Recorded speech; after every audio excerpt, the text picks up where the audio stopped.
नमस्कार, times news Silvassa में आपका स्वागत है। सिलवासा के यात्री निवास में आज यूटी चैरिटेबल ट्रस्ट द्वारा एक प्रेस कॉन्फ्रेंस का आयोजन किया गया। ट्रस्ट के प्रेसिडेंट श्री प्रदीप मिश्रा और एडवाइजरी बोर्ड के चेयरमैन डॉक्टर के.एस. चंद्रशेखर की उपस्थिति में उच्च स्वाभिमान अवार्ड्स 2025 की घोषणा की गई, जो 22 जून को कला केंद्र सिलवासा में होगा। यह अवार्ड उन समाजसेवकों को समर्पित है जो निस्वार्थ सेवा में लगे हैं। ट्रस्ट द्वारा 24 जून को रेड क्रॉस भवन में मेगा ब्लड डोनेशन कैंप आयोजित किया जाएगा, जिसमें रक्तदाताओं को रक्तवीर अवार्ड्स से सम्मानित किया जाएगा। ट्रस्ट की बुक बैंक योजना के तहत कक्षा 9वीं से ऊपर के छात्रों को 1 वर्ष के लिए निःशुल्क पुस्तकें उपलब्ध कराई जाती हैं। प्रेस कॉन्फ्रेंस में श्रीमती पिंकी खेमनानी, श्री नागेंद्र सिंह, श्री अनिल दीक्षित, श्री संजीव भुवालका, श्री जतिन मिश्री, श्री राहुल शाह सहित अनेक गणमान्य और मीडिया प्रतिनिधि उपस्थित रहे। आप लोग आए, thank you so much for coming. आज का प्रेस कॉन्फ्रेंस का मेन मुद्दा यह है कि हमारा जो यूटी चैरिटेबल ट्रस्ट है, जो 2018 में स्थापित हुआ था, इस ट्रस्ट का काफ़ी काम बहुत सालों से चल रहा है और उसी सिलसिले में जो है हमें इस बार के जो प्रोग्राम जो होने वाली है 22 तारीख और 24 तारीख को, उस प्रोग्राम के बारे में हम आपको डिटेल बताना चाहेंगे। उससे पहले मैं अपने साथियों का इंट्रोड्यूस पहले करा देता हूँ। ये हमारे नागेंद्र सिंह जी हैं, ये हमारे एडवाइजरी बोर्ड के मेंबर हैं। ये प्रदीप मिश्रा जी हैं, जो कि चैरिटेबल ट्रस्ट के चेयरमैन। ये पिंकी खेमनानी जी हैं, मैडम जो है, ये हमारे एडवाइजरी बोर्ड के मेंबर हैं। और अनिल दीक्षित जी हैं, संजीव भुवालका जी भी हैं और विशाल जी। कुछ ऐसा है कि हम लोगों ने सामने से लोगों को देखा हुआ है जो काम करते हैं। आपको एक उदाहरण की बात बताता हूँ। पिछले साल हमने एक आदमी को हमने पुरस्कार दिया था। वो आदमी जो है अपने घर पे गरीब है, खुद गरीब है, अपने घर में 100 बच्चों को लिया के पढ़ाता भी है और उसके बाद पढ़ाते के सामने उनको खाना भी खिलाता है और टीचिंग भी करता है। और वो कभी सामने नहीं आता है, खुद कैसे करता है वो वही जानता है। ऐसे लोगों को ही हमने देख के हमने सोचा यार इसको हम क्या कर सकते हैं, हम अपनी तरफ से क्या कर सकते हैं। हमने सोचा कि इसको एक पुरस्कार देते हैं और इसको देख के और भी 10 लोग खड़े हो सकते हैं और भी 10 लोगों को मोटिवेशन मिलेगा। ये मकसद होती है हमारी कि भाई आप काम कर रहे हैं, कम्युनिटी लेवल पे काम कर रहे हैं। हम कम्युनिटी लेवल पे काम करते करते करते जो है आपको ऐसा एक संस्था मिलना चाहिए जहाँ पर आपकी एक्टिविटी को जो है रिकग्नाइज किया जाए। ये हमारी मकसद है। इसीलिए पिछले साल से अवार्ड हमने शुरू किया हुआ है और ये साल जो 22 जून को जो प्रोग्राम हो रहा है वो 2nd ईयर ऑफ अवार्ड है। पिछले साल हमारा एक ट्रस्ट को एक लेवल पे पहुंचाना है। जैसे कि हम लोगों को पता है कि स्टेट गवर्नमेंट में, सेंट्रल गवर्नमेंट में बहुत सारे पॉवर्टी एलिवेशन का स्कीम्स हैं, बहुत सारे जो है अंडर प्रिविलेज के लिए स्कीम्स हैं, उसको भी लेके आना है। उसको लेके आने के बाद जो है उनसे थोड़ा सा CSR फंडिंग के थ्रू भी हम लोगों को काफ़ी कुछ प्रोग्राम करनी है। जैसे फॉर एग्जांपल एक चैरिटेबल हॉस्पिटल करने का विचार है। एक ऐसा काम, बहुत सारे काम है, जैसे वृद्धाश्रम भी कर सकते हैं, बहुत सारे प्रोग्राम्स हम लोग कर सकते हैं। उसके लिए एक विजन डॉक्यूमेंट हम लोग तैयारी कर रहे हैं। उसका एडवाइजरी बोर्ड मेरे मेंबर्स सारे मेरे साथ बैठे हुए हैं। हम लोग एक विजन डॉक्यूमेंट तैयार कर रहे हैं। उस विजन डॉक्यूमेंट के बेसिस पे जो है आगे 5 साल 10 साल के लिए हम लोगों ने तय किया हुआ वो प्रोग्राम।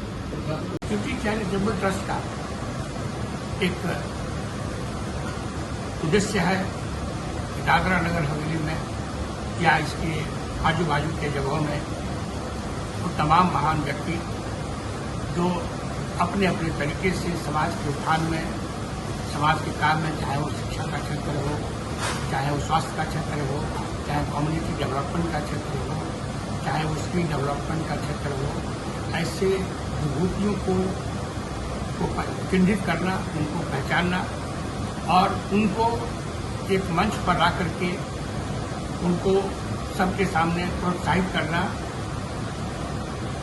उनको अवार्ड देना, उनके काम की सराहना करना, ताकि समाज में ज़्यादा से ज़्यादा इस तरह के लोग आगे आएं और करें। इसी संदर्भ में 22 तारीख को हम लोग यूटी स्वाभिमान दिवस मना रहे हैं। यह एक अवार्ड फंक्शन है जिसमें हमारा ट्रस्ट इस तरह के सभी तरह के विभूतियों को मंच पर लेकर आएगा और उनको उनके कार्यानुसार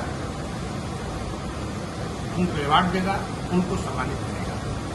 22 जून को शाम संध्या जो हम इस प्रोग्राम को करने जा रहे हैं, इसका उद्देश्य यही है। कैसे लोगों को आप ट्रस्ट की स्थापना 2018 में हुई थी और इनके विभिन्न क्षेत्रों में हम काम करते हैं। जैसे एजुकेशन क्षेत्र है, मेडिकल क्षेत्र है और सामाजिक क्षेत्र है। हमारे काम करने का तरीका बहुत ही सुंदर और सुनियोजित रहती है। आप जैसे अभी आपने हमारे एडवाइजरी बोर्ड के चेयरमैन और एडवाइजरी बोर्ड के मेंबर लोगों की बात आपने सुना, तो हम इन्हीं लोगों के मार्गदर्शन में हम काम को आगे बढ़ाते हैं। हमारा उद्देश्य साफ होता है, जो हमारे प्रदेश के सबसे निचले तबके के हैं उन्हें समुचित शिक्षा की व्यवस्था की जाए, उन्हें मेडिकल्स की सपोर्ट किया जाए और साथ ही हम उन्हें हर समय उनकी जो जरूरत है उसको पूरा करने की कोशिश कर सकते हैं। इसी संदर्भ में अभी हमारा 2 इवेंट है जिसके बारे में आपको हमारे चेयरमैन साहब ने और एडवाइजरी बोर्ड के मेंबर ने आपको बताया है, और आगे आपके जितने भी मन में क्वेश्चंस चलते होंगे उनके जवाब आपको देने के लिए हमारी पूरी टीम यहाँ बैठी है, आप उनसे पूछ सकते हैं। 2018 से निरंतर हम अपने कामों को कर रहे हैं और इसे और आगे कैसे बढ़ाया जाए उसके पीछे हम निरंतर सोच रख रहे हैं। धन्यवाद। अभी 22 जून को पहले ये स्वाभिमान अवार्ड फंक्शन हो रहा है, उसके बाद तुरंत 24 जून को ब्लड डोनेशन कैंप हो रहा है। जैसे पिछले साल हमने कम से कम 300 यूनिट इकट्ठे किए थे, इस साल तो हमारा उद्देश्य है अधिक से अधिक यूनिट इकट्ठे करना। मैं दादरा नगर हवेली में सबसे गुजारिश करूंगी कि आकर रक्तदान करें, और ये blood donation camp red cross में है, और ये कहने वाली बात नहीं है कि एक ब्लड बॉटल 3 लोगों के उपयोग में आती है और इससे बढ़कर मानव सेवा का कोई भी काम नहीं है। मेरी रिक्वेस्ट है कि यूटी चैरिटेबल ट्रस्ट द्वारा जो 24 तारीख को ब्लड डोनेशन कैंप किया जा रहा है उसमें लोग आकर रक्तदान करें।